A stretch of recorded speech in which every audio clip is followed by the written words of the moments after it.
Bismillahirrahmanirrahim. Alhamdulillah. Allahumma ati nafsi taqwaha wa zakkiha anta khairu man zakkaha anta waliyuha wa maulaha. Amin. Allahumma amin. Amma ba'du. Ikhwatul iman, ikhwatu fid din, a'azzakumullah wa uhibbukum fillah.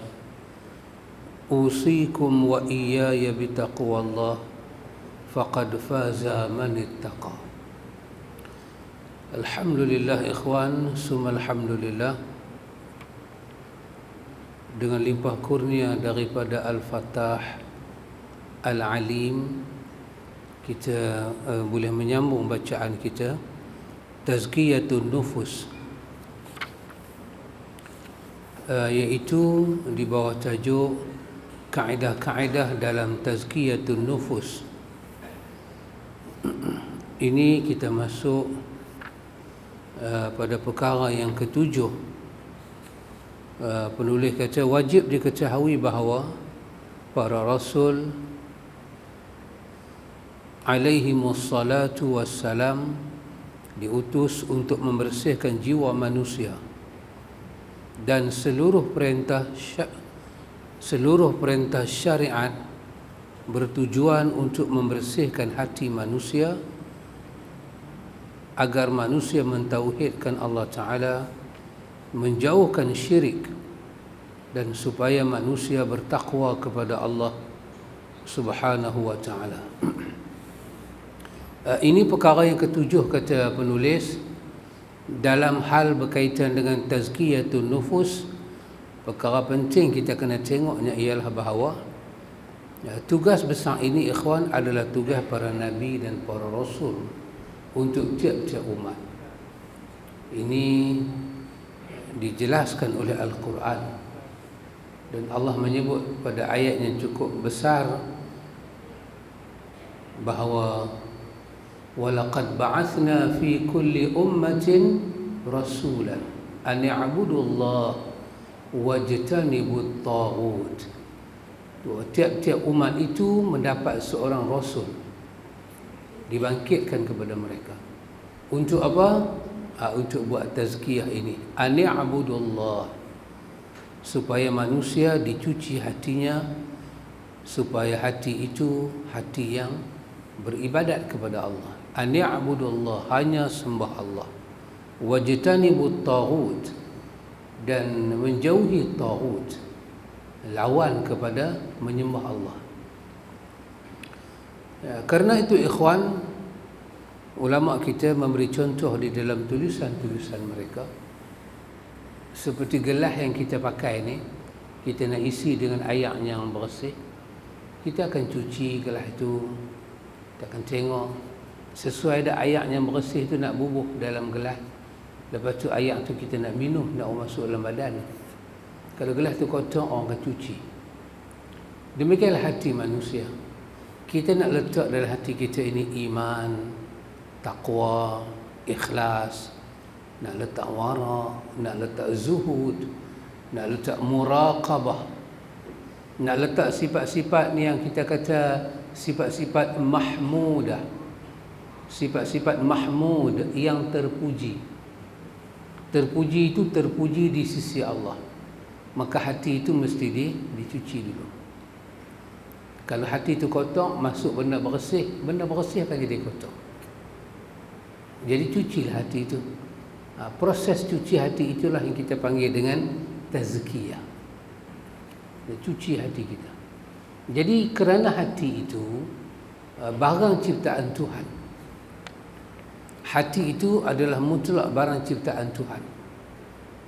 Kita cuci baju, kita cuci seluar, cuci kain, pakaian. Tapi nak cuci hati tak sama macam cuci baju. Kerana pakaian itu kita yang buat, kita yang cipta, kita tahulah nak pakai sabun apa, nak rendam lama mana. Tapi kerana hati ini bukan bikinan manusia, hati itu ciptaan Tuhan. Maka Tuhan saja tahu macam mana nak cuci hati manusia. Maka Allah hantar para rasul, beri wahyu, beri sifat kepada rasul itu sifat maksum. Ajak para rasul, tugaskan kepada rasul, tugas yang paling besar adalah mencuci hati manusia. Penulis kata paling besar sekali cuci hati manusia dalam hal kesyirikan pada Allah. Tidak mau ada syirik, nak letak tauhid dalam dia. Itulah firman Allah Subhanahu wa taala, "Wa ma khalaqtul jinna wal insa illa liya'budun." Aku tidak menciptakan jin dan manusia melainkan agar mereka beribadat pada aku.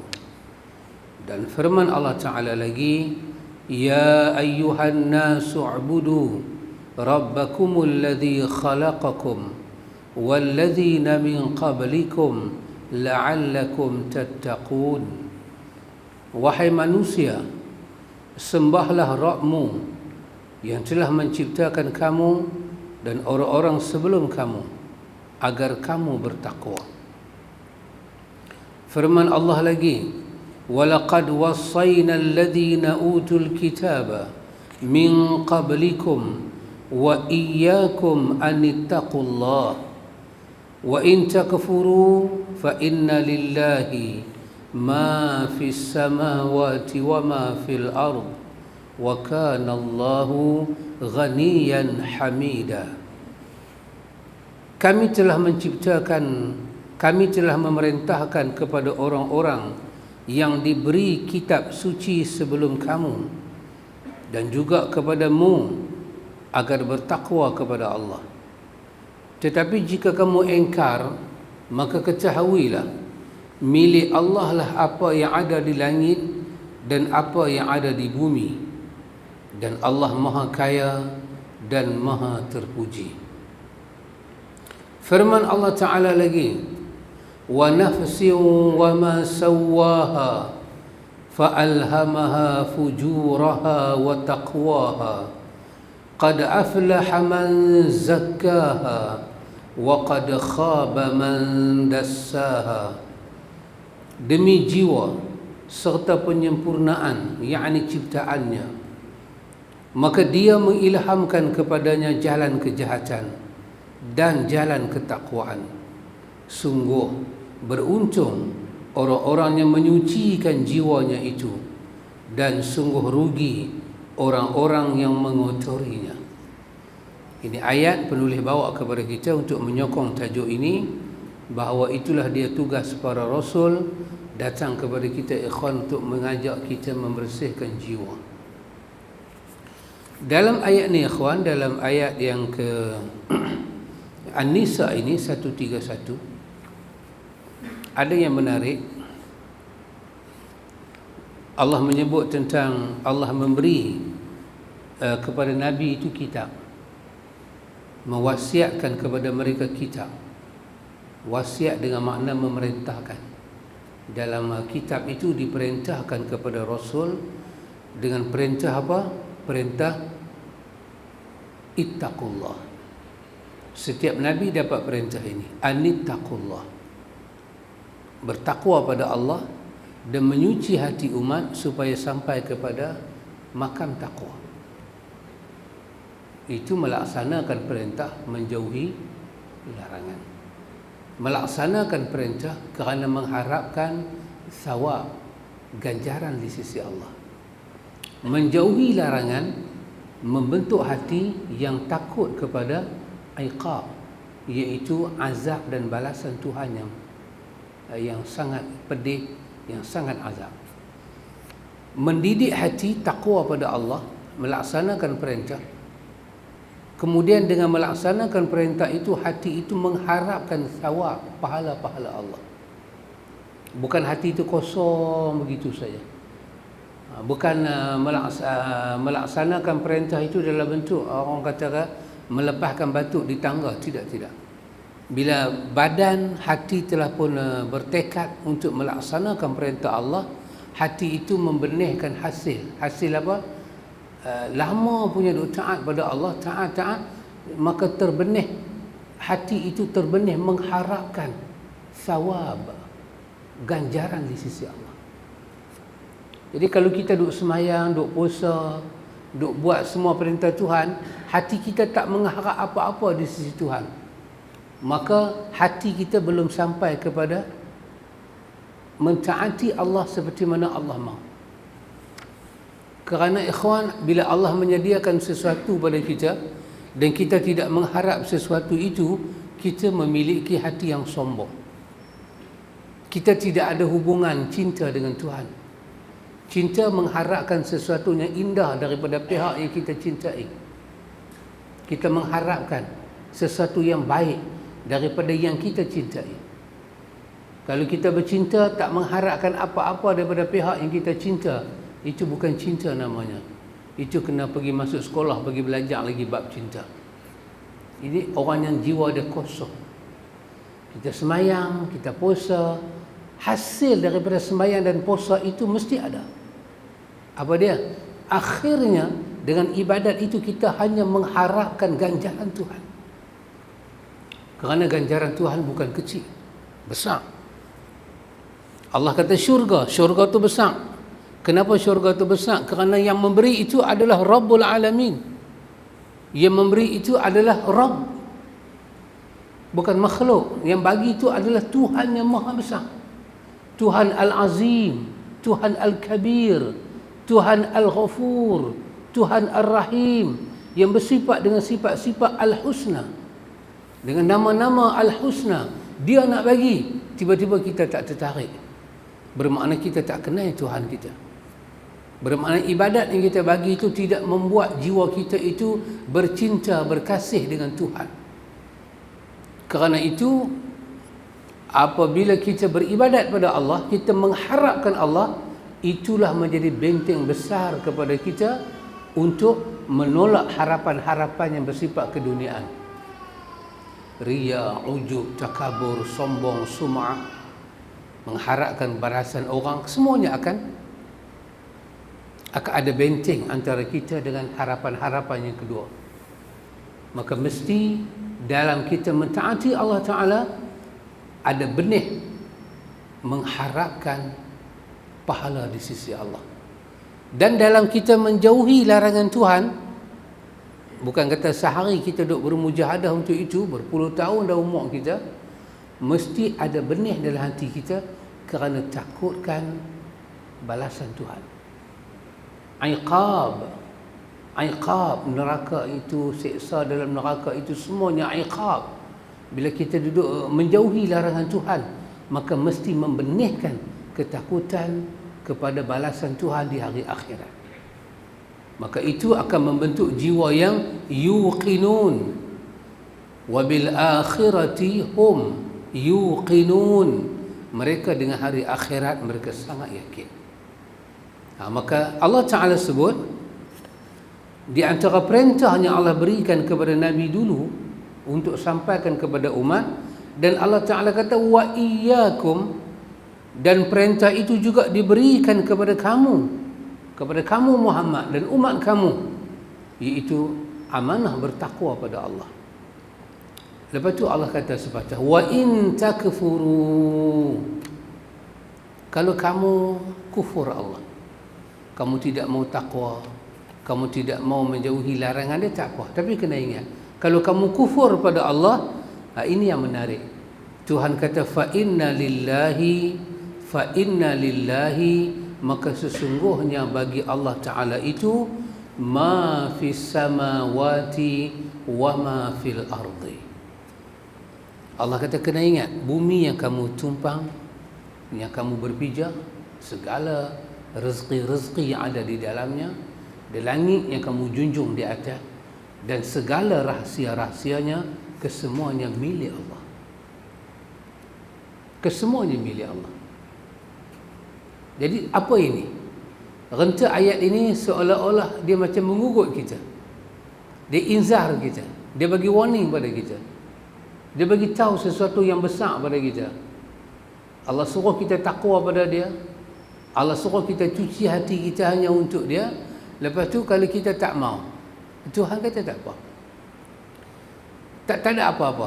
Kamu bolehlah hidup yang dengan cara tak mau tu, tapi kamu kena ingat fa inna lillahi ma fis samawati wa ma fil ardi. Sesungguhnya langit ini dan bumi ini lillah, kesemuanya milik Allah. Apa yang kita ada? Apa yang menghalang kita takwa pada Allah? Cuba sebut satu benda. Apa dia? Harta, nama, kekuatan, pangkat.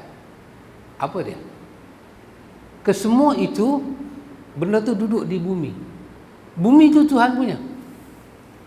Jadi kalau ada orang itu, kekayaan itu menjadi sebab dia tidak takwa pada Allah, dia kena tahu bumi dan kekayaan itu milik Allah.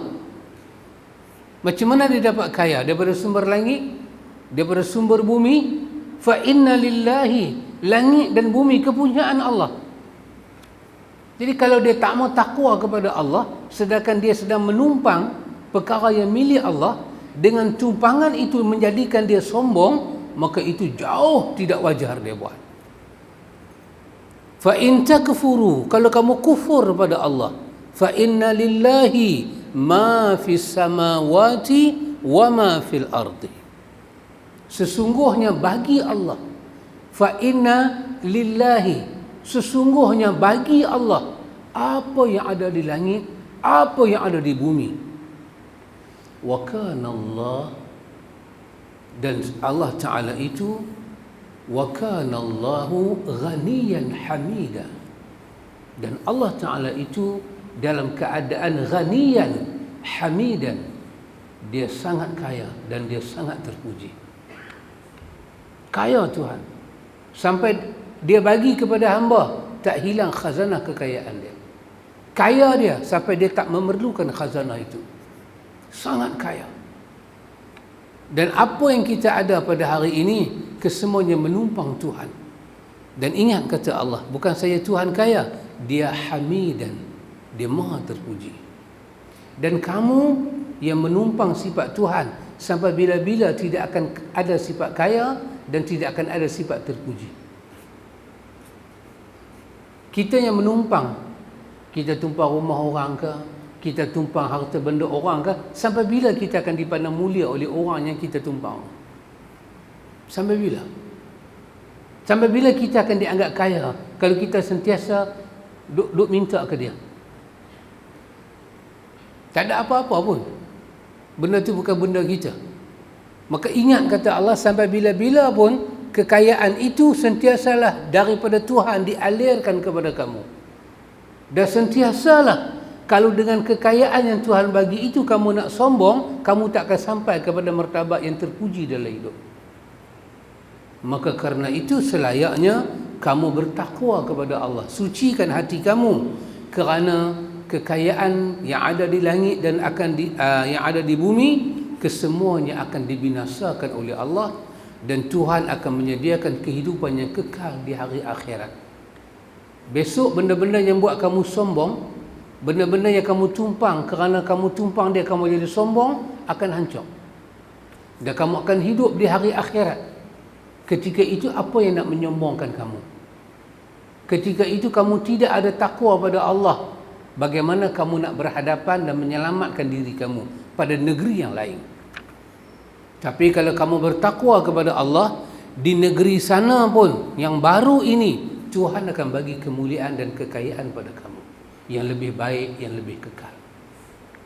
Maka datang ayat yang terakhir penulis bawa, Allah Ta'ala guna perkataan wa qad khaba man dassaha. Allah kata khaba, rugi kata Allah. Man dassaha, siapa yang biar jiwa dia kocok dengan urusan kehidupan dia di dunia, dia akan rugi kata Allah. Sebab yang akan membinasakan dunia adalah Tuhan. Yang memberi dunia adalah Tuhan. Dia akan kembali kepada Tuhan pada hari dia kembali. Khaba man dassaha.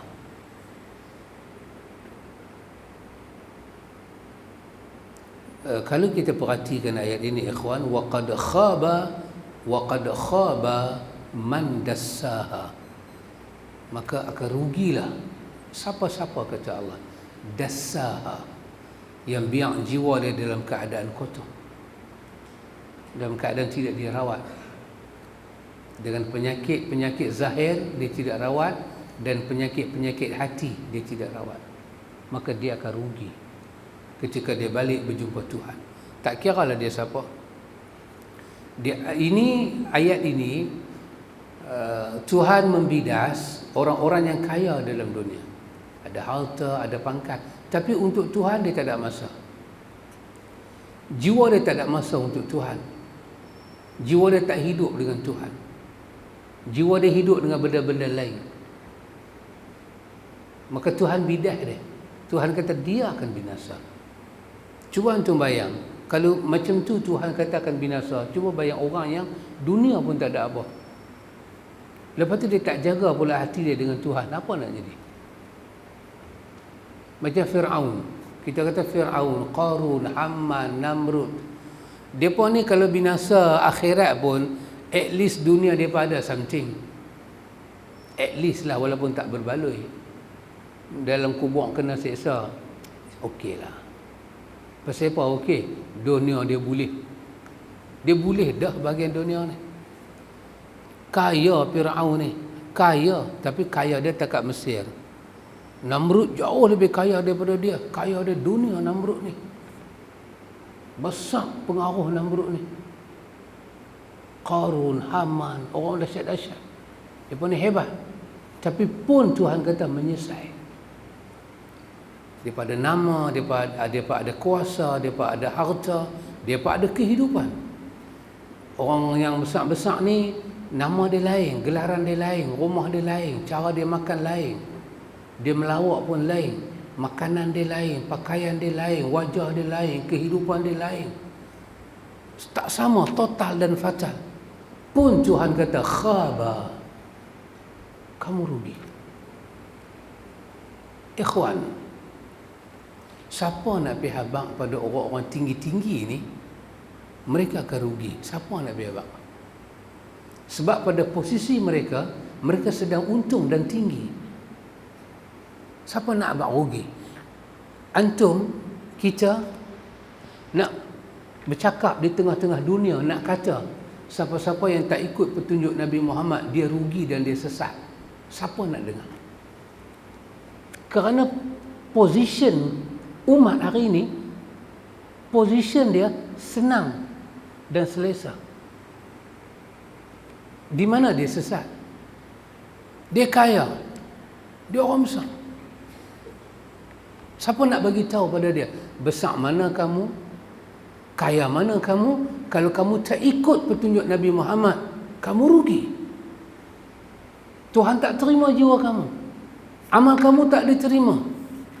Kerana syarat Allah Ta'ala terima amal kita, mesti ikhlas kepada Allah dan ikut Nabi Muhammad secara zahir dan batin.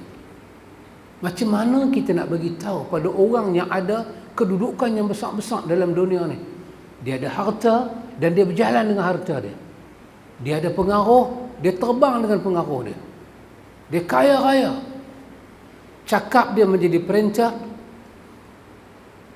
perkataan dia menjadi wasiat, marah dia digeruni oleh orang. Kita nak habaq kat dia, kalau awak tidak ikut Nabi Muhammad, awak tidak beriman kepada Allah, awak rugi dan awak sesat, awak tidak duduk di atas petunjuk dan hidayah. Siapa nak bagi tahu benda ni? Siapa nak bagi tahu? Orang besar ke, orang kecil ke, kalau mati mesti ikut pengurusan jenazah cara Rasulullah. Siapa nak bagi tahu dan siapa berani bagi tahu? Oh, jangan main-main ikhwan. Kita duk baca ayat ni, kita hak duk main mengaji siang malam pagi petang, kita terasa. Tapi orang yang tak pernah dengar, orang yang tak pernah diberitahu, mereka tak rasa. Bila projek mereka terhalang, mereka rasa. Bila perkataan mereka itu tidak tajam, jadi tumpul, orang tak dengar, mereka mula marah. Bila hasrat mereka tidak tercapai, mereka mula murka. Itulah kehidupan mereka. Kehidupannya, mata hati mereka tak pernah dibawa melihat akhirat. Kekayaan mereka tidak dibawa melihat ke akhirat. Kekayaan mereka hanyalah membeli dunia, mendapat dunia, membeli dunia, mendapat dunia, jual dunia, beli dunia, jual dunia, beli dunia. Subhanallah. Mereka tidak pernah menjual dunia untuk membeli akhirat, tidak pernah. Kerana itu bukan satu perniagaan untuk mereka, itu satu kerugian. Kita siang malam pagi petang duk belajar benda ni, ikhwan. Maka Allah kata waqad khaba man dassaha. Lepas tu pada ayatnya sebelumnya Tuhan kata, Allah guna perkataan qad aflaha man zakkaha.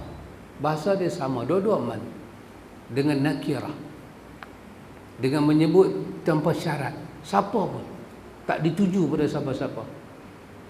Allah kata qad aflaha, maka pasti untung, pasti gembira, pasti bahagia.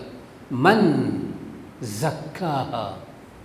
Man itu boleh jadi orang kaya, orang miskin, orang dikenali, orang tak dikenali, orang berpengaruh, orang tidak berpengaruh. Dia mungkin ustaz, dia mungkin tidak. Dia mungkin orang yang mendengar kuliah, dia mungkin orang susah, dia mungkin siapa-siapa. Man qad aflaha. Maka Allah kata selama-lamanya aflah, untung, rugi, bahagia, tenteram, sukses orang ni. Siapa dia? Man zakkaha, iaitu siapa-siapa zakkaha, yang mau cuci hati dia, yang mau cuci hati dia. Dia cuci hati dia dengan segala-gala jalan.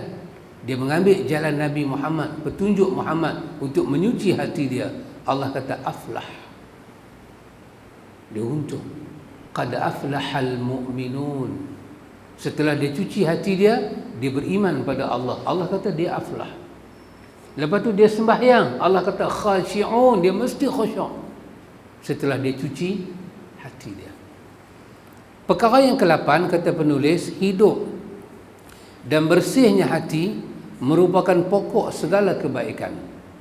Adapun mati dan gelapnya hati adalah pokok segala keburukan. Yang wajib difahami bahawa pokok dan sumber segala kebaikan dan kebahagiaan seseorang hamba adalah kesempurnaan hidup dan adanya cahaya. Dan hakikat hidup adalah hidupnya hati. Inilah firman Allah Ta'ala, awaman kana maitan fa ahyaynahu wa ja'alna lahu nura yamshi bihi fin nasi kaman mathaluhu fi zulumati laysa bi kharijin minha kadzalika zuyyina lil kafirina ma kanu ya'malun. Apakah orang yang sudah mati lalu kami hidupkan dan kami beri dia cahaya yang membuatnya dapat berjalan di tengah-tengah orang banyak, sama dengan orang yang berada dalam kegelapan sehingga dia tidak dapat keluar dari sana.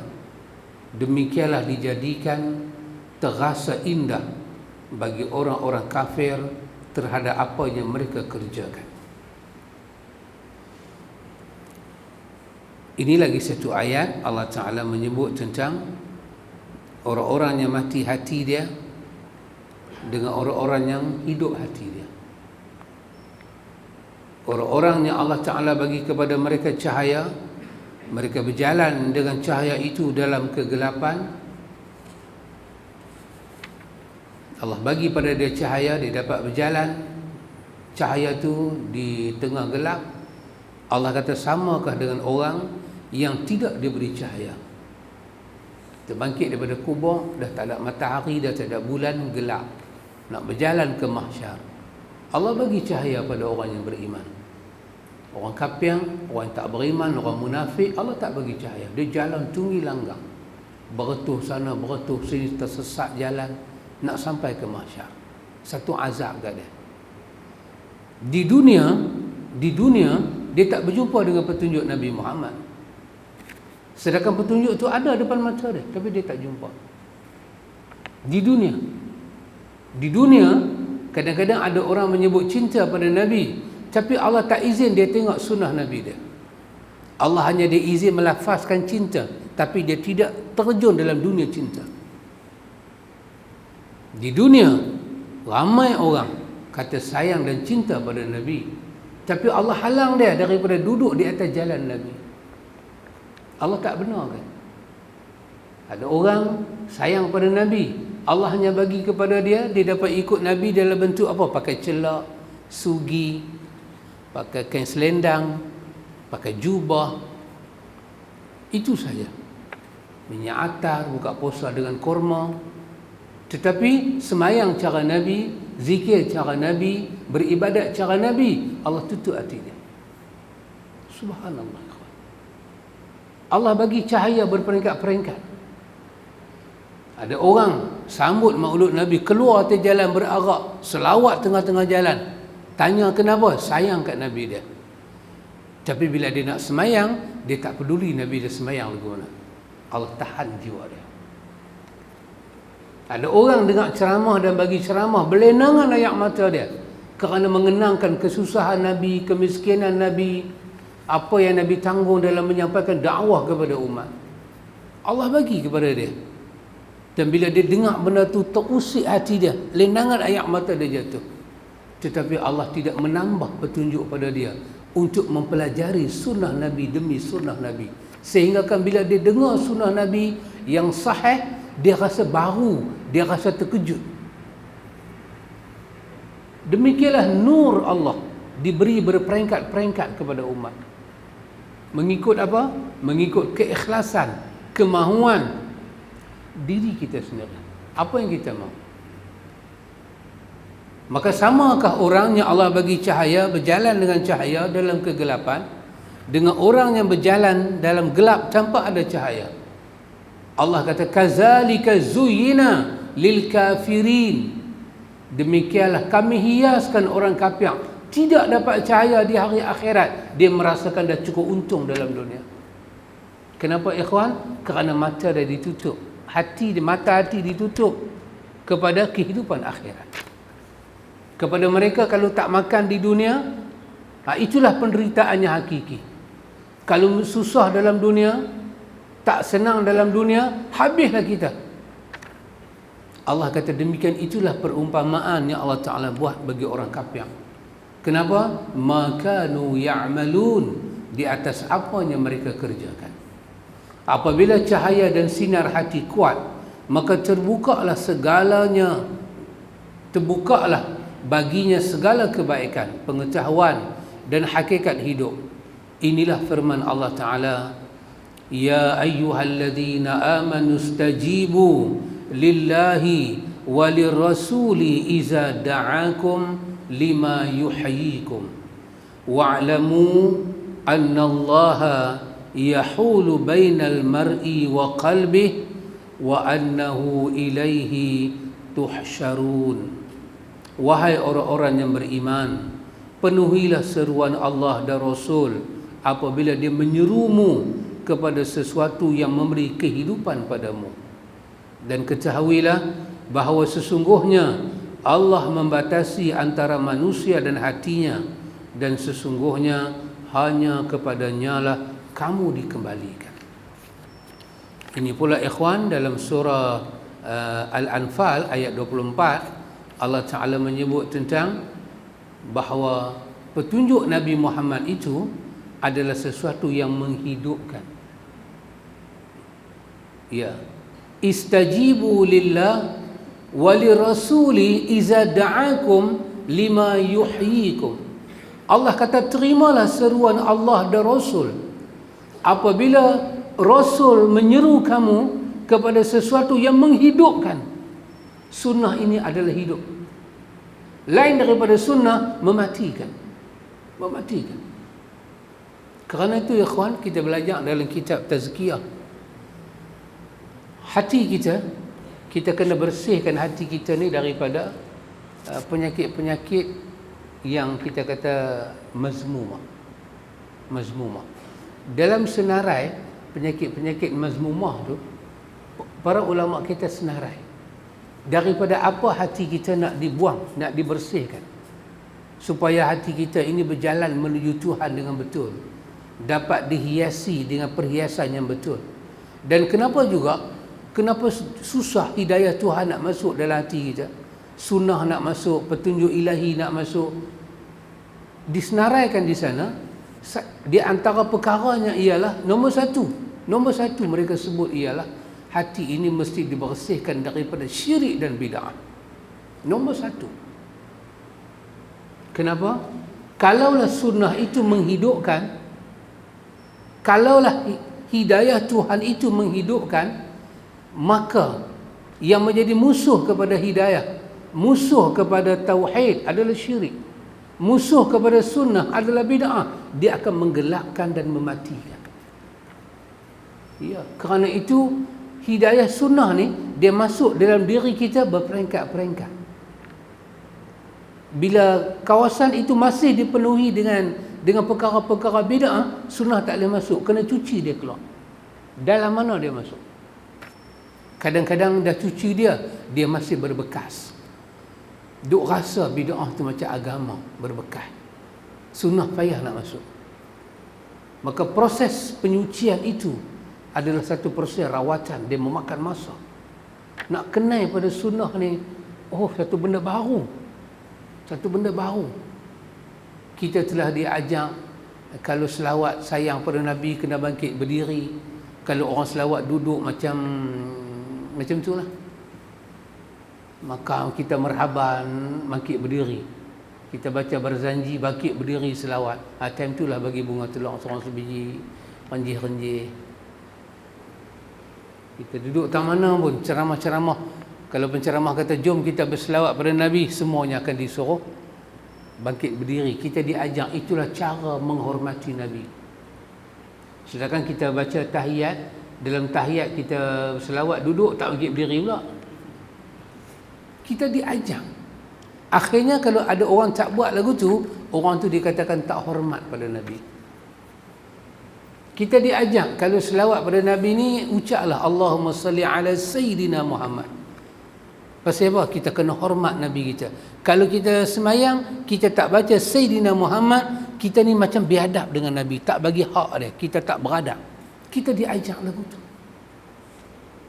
Akhirnya benda tu lekat. Hampir dalam semayang pun Allahumma salli ala Sayyidina Muhammad. Dididik kita lagu tu. Bila sunnah datang berselawat seperti mana Nabi ajar, sirah selawat seperti mana wahyu tu turun, kita tak selesa. Kita selawat tanpa Sayyidina. Kalau beli buku-buku diajak pedoman salat, tiba-tiba ada selawat tak ada Sayyidina, ustaz mengajar tu kata tambah Sayyidina. Penulis ni sama ada dia lupa atau dia Wahabi. Kita diajak begitu. Subhanallah. Bukan diajak sayang kepada Nabi sungguh. Diajak kita benda lain masuk. Ya. Kita nak selawat pakai Sayyidina lepas sembahyang, pakailah. Tapi dalam solat, kerana solat ini benda yang taufiqiyah, benda yang mahdah. Benda yang sallu kama ra'aitumuni usalli. Sampai kita tak boleh beragama seperti Nabi. Beragama seperti Nabi adalah jenayah di akhir zaman. Berzikir seperti Nabi adalah jenayah di akhir zaman. Kita nak selawat macam Nabi ajar adalah jenayah di akhir zaman. Orang pandang kita serong, orang pandang kita salah, orang pandang kita sesat, orang tuduh macam-macam. Tapi beragama dengan cara lain itulah diberi keagungan, diberi suatu kemeriahan. Tengok penulis kata, ayat Quran kata, sambutlah seruan Nabi kerana dia menghidupkan kita, menghidupkan hati-hati kita. Boleh Cik Bilal? Silakan. Allahu Akbar. Silakan.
Kata penulis, Allah Ta'ala berfirman lagi, وَكَذَلِكَ أَوْحَيْنَا إِلَيْكَ رُوحًا مِّنْ أَمْرِنَا مَا كُنْتَ تَدْرِي مَا الْكِتَابُ وَلَا الْإِيمَانُ وَلَكِنْ جَعَلْنَاهُ نُورًا نَهْدِي بِهِ مَنْ نَشَاءُ مِنْ عِبَادِنَا وَإِنَّكَ لَا تَهْدِي إِلَى صِرَاطٍ مُسْتَقِيمٍ. Dan demikianlah kami wahyukan kepadamu, yakni kepada Muhammad sallallahu alaihi wasallam, ruh Al-Quran dengan perintah kami. Sebelumnya engkau tidaklah mengetahui apakah kitab, yakni Al-Quran, dan apakah iman. Tetapi kami jadikan Al-Quran itu cahaya. Dengan itu kami beri petunjuk siapa yang kami kehendaki di antara hamba-hamba kami. Dan sungguh engkau benar-benar membimbing manusia ke jalan yang lurus. Tengok ikhwan, satu lagi ayat dalam surah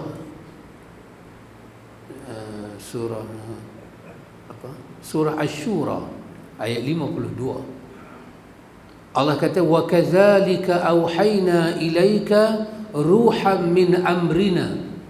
Demikianlah kami wahyukan kepada engkau Muhammad. Apa yang Allah wahyu kepada Nabi? Al-Quran. Tapi di sini Allah guna ganti nama. Allah tak guna Al-Quran, Allah guna Ruhan. Itu adalah satu nama kepada Quran. Kami wahyukan kepada engkau Muhammad ruh Al-Quran. Kenapa? Kerana ruh itulah yang menyebabkan kita hidup. Maka Quran adalah kehidupan. Kata Imam Ahmad, apabila disebut Al-Quran mesti disebut sunnah di sisinya. Wa yu'allimuhumul kitaba wal hikmah. Maka hikmah itu adalah sunnah. Bila diturunkan Al-Quran, diturunkan misluhu, diturunkan seumpama Al-Quran, iaitu sunnah. Diturunkan Quran, diturunkan sunnah. Maka kalau Quran itu adalah ruh, maka sunnah juga adalah ruh. Tengok Allah Ta'ala kata, ma kunta tadri mal kitabu walal iman. Sebelum ni Muhammad, engkau pun tak tahu apa itu wahyu. Engkau pun tak tahu apa itu iman. Kami yang menurunkan ini semua pada engkau Muhammad. Walakin ja'alnahu nuran nahdi bihi man nasha'u min ibadina. Allah Ta'ala bagi tahu, Allah lah yang menjadikan cahaya, menjadikan Quran, menjadikan sunnah itu sebagai cahaya. Dengannya lah Allah Ta'ala memberi petunjuk kepada hamba yang Allah kehendaki. Kalau Allah nak bagi petunjuk pada satu orang, Allah bagi hidayah Quran pada dia, Allah bagi hidayah sunnah kepada dia. Itulah cahaya Tuhan. Ada orang dia fikir, ikhwan, hidayah ni mimpi. Mimpi masuk neraka, mimpi kena hambat dengan satu makhluk yang tak tahu. Lepas tu datang makhluk bersayap menyelamatkan dia. Makhluk tu kata, saya lah malaikat. Dia mimpi-mimpi terus main subuh. Dia kata, saya telah mendapat petunjuk dari Tuhan. Mendapat petunjuk bukan mendapat tu. Mendapat petunjuk mendapat apa? Ini dia. Mendapat petunjuk mendapat Al-Quran, mendapat As-Sunnah. Dan Quran dan Sunnah ni kita dapat dengan jalan belajar, bukan mimpi. Tak ada orang faham Quran dengan mimpi ni. Mereka kalau duk rajin mimpi, maknanya rajin tidur. Tak ada apa pun. Malaikat mai, tak ada apa. Hatta kita mimpi Nabi sekalipun, tidak ada apa-apa. Melainkan disuruh kita jangan bercerita pada orang, besok pagi bersyukurlah kepada Allah. Dan mimpi Nabi ni, Nabi tak membawa apa-apa petunjuk baru. Hanya satu momen mengembirakan kita. Dia sebagai apa? Mubasyirat. La yabqa minal nubuwati illa al-mubasyirat. Apa dia al-mubasyirat? Ar-ru'yatus salihah, mimpi yang baik. Kita mimpi Nabi, kita mimpi Nabi sama macam kita belajar dalam hadis, dalam Syama'il Muhammadiyah. Kita mimpi Nabi, Nabi mai dengan rambut dia putih semua, janggut dia putih semua. Itu bukan Nabi. Nabi mesti sama dalam hadis. Nabi cuma ada beberapa helai saja putih di janggut. Mesti sama. Tak tahu jumpa Nabi botak kepala. Bukan Nabi. Nabi sama dengan kita belajar dalam hadis. Dan dia mai sebagai mubasyirat. Sebagai apa? Mubasyirat. Sebagai ru'yatus salihah, ru'yatus sadiqah, mimpi yang benar, mimpi yang baik. Itu saja. Dengan mimpi Nabi besok kita jadi alim? Tidak. Alim kena belajar. Nak jadi orang alim kena belajar. Besok-besok mimpi jumpa Nabi, bangkit-bangkit pagi, besok terus boleh bercakap Arab. Tak ada. Belajar, kena belajar. Makan masa 5-6 tahun baru boleh. Kerana petunjuk Allah Ta'ala bukan macam tu. Petunjuk Allah Ta'ala ni dalam bentuk apa dia, ikhwan? Dalam bentuk ruh, iaitu Quran dan Sunnah. Dan iman tidak datang melainkan daripada kitab dan Sunnah. Ma kunta tadri mal kitab walal iman. Muhammad, dulu Muhammad, kamu pun tak tahu apa dia kitab, apa dia iman. Kamilah yang menjadikan cahaya dengannya kepada kamu Muhammad. Wa innaka latahdi ila siratim mustaqim. Sesungguhnya engkau Muhammad benar-benar membimbing manusia ke jalan yang lurus. Kalau kita ikut sunnah Nabi, ikhwan, kita benar-benar di atas petunjuk Allah. Jangan takut. Cuma kita kena tahu yang kita buat tu petunjuk Nabi ke tak? Kita semayang. Kenapa antum tak semayang, tak baca usalli? Apa yang menghalang antum baca usalli? Antum semayang, kenapa tak baca Sayyidina dalam semayang? Pada masa selawat, apa menghalang? Lepas tu bagi salam, Assalamualaikum warahmatullahi wabarakatuh, antum tak baca Allahumma inna nas'aluka ridhaka wal jannah, Assalamualaikum warahmatullahi wabarakatuh, wa na'udzubika min sakhatika wan nar. Lepas tu pusing kepala 3 kali. Apa sebab antum tak buat? Apa menghalang antum buat? Kalau jawapan dia, saya tak buat kerana Nabi tak buat. Bukan pasal saya tak hafal bacaan-bacaan tu, bukan saya tak reti nak buat, saya reti buat. Tapi kerana Nabi tak buat, kita benar-benar di atas petunjuk ilahi. Bila berlaku mati, kita tak buat kenuri malam 1, malam 2, orang panggil kenuri arwah lah, kenuri apa, kita tak buat. Pasal apa tak buat? Apa menghalang kita tak buat? Tak ada duit, tak reti nak buat, tak reti baca doa, tak reti kumpul orang. Kita tak buat kerana demi Allah, kerana Nabi tak buat. Kerana petunjuk ini kena ikut di atas Nabi, baru dapat hidayah. Kalau itulah jawapan kita, ayat ni kata wa innaka latahdi ila siratim mustaqim. Sesungguhnya engkau Muhammad benar-benar membimbing manusia ke jalan yang lurus. Kalau itulah yang kita pegang, kita memang berada di atas jalan yang lurus. Maka Allah Subhanahu wa taala berfirman lagi, ikhwan, wa ma yastawi al-ahya'u wal amwat innallaha yusmi'u man yasha'u wa ma anta bimusmi'in man fil qubur. Dan tak sama pula orang yang hidup dengan orang yang mati. Sungguh Allah memberikan pendengaran kepada siapa yang dia kehendaki, dan engkau Muhammad tidak akan sanggup menjadikan orang yang di dalam kubur dapat mendengar. Maka tak sama antara orang yang hidup, al-ahya dan al-amwat. Orang hidup dengan orang mati tak sama. Lagu itulah orang yang berada di atas petunjuk Nabi dengan tak duduk atas petunjuk Nabi. Tak sama. Satu ada roh, satu tak ada roh. Orang hidup ada roh, orang mati tak ada roh. Dan orang mati tu, kalau dia boleh cakap, orang mati tu boleh hidup, orang dah tak panggil kehidupan, orang panggil hantu. Doktor mengesahkan dia mati, tak tahu dia boleh duduk bercakap. Doktor mai buat apa? Dia cakap dengan doktor. Doktor tengok jantung dah tak ada, nadi dah tak ada. Doktor confirm dia mati. Dia boleh bangkit berjalan. Maka dia akan dihukum. Ada kehidupan lain, kehidupan yang berbahaya. Kehidupan itu nama dia hantu. Ya ikhwan. Dan kalau kita boleh beragama tanpa petunjuk Nabi Muhammad, itu satu agama yang bahaya, berbahaya. Ada roh lain masuk dalam badan kita, ada syariat lain masuk yang kita amalkan. Kehidupan kita tak diterima di sisi Allah.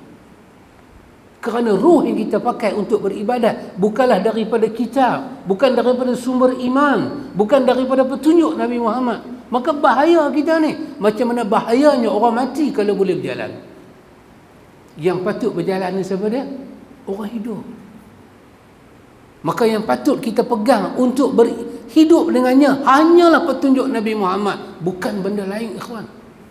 Kita hidup dengan bid'ah, hidup dengan syirik, itu sama taraf dengan orang mati tapi boleh bercakap, boleh berjalan. Itu hantu, sangat berbahaya. Maka jangan benar diri kita berpegang dengan selain daripada petunjuk Tuhan. Apa dia petunjuk Tuhan? Kalam Tuhan, Al-Quran dan sunnah Nabi Muhammad yang sahih. Itulah ruh. Jangan bagi ruh jahat masuk dalam badan kita. Nanti kita jadi macam ayat ni kata, wa ma yastawil ahya'u walal amwat. Tak sama orang hidup dengan orang dah mati. Tak sama tempat cerah dengan tempat gelap, tempat terima cahaya matahari, tempat panas. Tak sama, tak sama. Allah Ta'ala berfirman lagi, walaqad zara'na li jahannama katsiran minal jinni wal insi lahum qulubun la yafqahuna biha walahum a'yunun la yubsiruna biha walahum adhanun la yasma'una biha ulaika kal an'ami bal hum adallu ulaika humul ghafilun.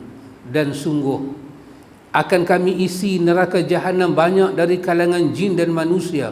Mereka memiliki hati tapi tidak dipergunakannya untuk memahami ayat-ayat kami. Mereka memiliki mata tetapi tidak dipergunakan untuk melihat tanda-tanda kebesaran Allah. Dan mereka mempunyai telinga tetapi tidak dipergunakan untuk mendengar ayat-ayat Allah. Mereka seperti haiwan ternak, bahkan lebih sesat lagi. Mereka itulah orang-orang yang lengah. Ya, ada mata, ada telinga, ada semua panca indera. Dia boleh dengar hidayah Tuhan, dia boleh belajar hidayah Tuhan, dia tak mau belajar. Allah kata kal an'am. Dia tak ambil hidayah Allah sebagai petunjuk, dia tak ambil sunnah Nabi sebagai petunjuk. Allah kata macam binatang. Binatang tak ada upaya nak ikut petunjuk Nabi. Manusia tiba-tiba tak upaya ikut petunjuk Nabi setelah dia tahu. Allah kata balhum adall. Ya, mereka sesat. Tak ikut hidayah Tuhan ni sesat. Kenapa sesat? Mereka itu humul ghafilun. Mereka banyak lalai dalam dunia. Tak mau fikir, tak mau renung. Telinga ada, mata ada, hati ada, tak guna. Alhamdulillah ikhwan, dalam dunia ni ada dua pihak. Ada dua golongan. Orang yang menyeru kepada sunnah dan orang yang menyeru pada tidak sunnah. Dua-dua kita boleh dengar. Tambah-tambah dunia sekarang ni macam-macam. Tak pelik-pelik pun kita boleh dengar, tak pelik pun boleh dengar. Boleh tengok. Disuruh apa? Tengok semua. Tengok semua. Dengar semua. Dan buat keputusan berdasarkan petunjuk Allah dan Rasul. Untuk mengelakkan apa? Untuk mengelakkan kita daripada berada di tempat haiwan, di tempat kesesatan, di tempat kelalaian. Hanya petunjuk Nabi Muhammad saja boleh mengeluarkan kita berada setara dengan binatang, berada setara dengan kesesatan dan kelalaian. Apa dia petunjuk Nabi? Apa yang Nabi buat, kita buat. Apa yang Nabi tak buat, kita tak buat. Itulah Nabi. Kata Imam Malik, untuk sunnah tidak ada nama yang lain, melainkan namanya adalah sunnah. Adapun untuk ajaran-ajaran lain, nama dia banyak. Dan di akhir zaman, orang yang berpegang dengan petunjuk Nabi kena bertarung dengan 72 golongan. Mampukah kita? Kita berhadapan dengan 72 orang. Oh, subhanallah. Kita berhadapan dengan seorang pun tidur tak lena. 72. Kulluhum finnar, Nabi kata. Kesemuanya dalam neraka. Illa millatun wahidah. Melainkan satu, ma ana alaihi wa ashabi. Siapa yang ikut jalan aku dan sahabat aku. Yang ikut sunnah Nabi akan bertarung dengan 72 golongan. Dan 72 golongan, ikhwan, banyak ikhwan. Mereka satu jamaah yang besar. Mereka menguasai dunia. Mereka ada hujah, mereka ada alasan. Mereka ada macam-macam benda nak bawa. Mereka ada senjata yang berbagai-bagai. Dan orang yang ikut sunnah ini satu je. Mereka 72. Bolehkah kita? Tapi kalau kita duduk atas petunjuk Nabi Muhammad, kita tak kena perkataan ulaika kal an'am bal hum adall, dan kita tak kena perkataan humul ghafilun. Tak kena. Kerana petunjuk adalah hidayah. Akhirnya penulis kata, Allah Ta'ala berfirman, walladzina kafaru yatamatta'una wa ya'kuluna kama ta'kulul an'amu wan naru mathwal lahum. Dan orang-orang yang kafir menikmati kesenangan dunia dan mereka makan seperti haiwan makan, dan kelak nerakalah tempat tinggal mereka. Kalau sampai kita hidup tak mau langsung tengok petunjuk Nabi Muhammad, tak mau langsung. Ada macam sebahagian orang kan, dia kata saya tak mau campur lah urusan orang. Saya boleh pergi kerja, boleh balik, makan gaji, lebih kurang cukup. Saya rasa nak sembahyang, saya sembahyang. Saya tak mau, saya tak sembahyang. Jadi saya tak mau campur. Dia ni kata Nabi lah, dia ni kata bukanlah, saya tak mau campur. Dunia ni macam-macam raplah. Saya nak hidup cara saya. Dia kata lagu tu. Quran kata apa kat dia? Quran kata, dia ni sama macam binatang ternak. Apa binatang ternak buat? Yatamatta'una, berseronok, wa ya'kuluna, mereka makan. Itulah sifat binatang. Seronok makan, makan seronok. Lepas tu bila mati, at least binatang bila mati jadi pasien. Manusia bila mati, fannaru mathwal lahum, masuk neraka. Binatang lebih baik daripada manusia. At least binatang tak ada berkata lembu ni sesat, tak ada. Lembu tak pakai seluar, lembu tak tutup aurat. Orang tak pernah kata lembu ni tengok duk tunjuk telur dia ke orang, sesat. Tak ada. Kalau lembu pakai skirt, terkejut kita. Tengok lembu pakai baju kurung, terkejut kita. Lembu pakai purda, pakai tudung, terkejut kita. Dia pun tak ada sesat. Tak ada perkataan sesat. Tapi ingat, wallazina kafaru, ini sifat orang-orang kafir. Orang beriman jangan ambil. Yatamatta'un, seronok aja kerja dia, seronok, happy. Wa ya'kulun, makan. Kama ta'kulul an'am, sebiji kata Allah macam binatang. Tapi beza dengan binatang, binatang tak ke neraka, mereka ke neraka. Fannaru mathwal lahu. Ini penulis bawa pada kita ayat-ayat, kena jaga ikhwan, jangan sampai Allah tutup mata hati kita tidak nampak petunjuk Nabi Muhammad.